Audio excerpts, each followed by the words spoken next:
अस्सलाम वालेकुम। दो हिंदसी एदाद का हासिल ज़र्ब 84 है।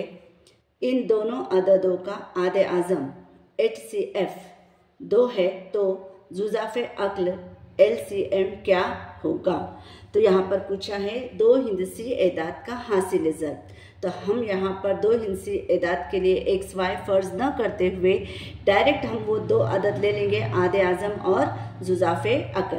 तो आदे आज़म ज़र्ब जुज़ाफ़े अक्ल, इन दोनों का हासिल ज़र्ब कितना है 84। आगे क्या कहता है कि इन दोनों अददों का आदे आज़म HCF 2 है। आदे आज़म यानी ये आदे आज़म HCF कितना है 2 है। ज़र्ब जुज़ाफ़े अक्ल जैसा था वैसा, और यहाँ पर कितना है 84। अब ये दो यहाँ पर ज़र्ब कर रहा है तो यहाँ जाके क्या कर लेगा, तकसीम कर लेगा। तो जुज़ाफ़े अक्ल बराबर 84/2 हो जाएगा। इसको हम तकसीम करेंगे, 2 × 2, 2 चौक 8, 2 दुए 4, यानी जुज़ाफ़े अक्ल हमारा कितना आ गया 42 आ गया। तो वो अदद कौन सा है, जुज़ाफ़े अक्ल LCM 42 होगा। उम्मीद है आपको समझ में आ गया होगा। अस्सलाम वालेकुम।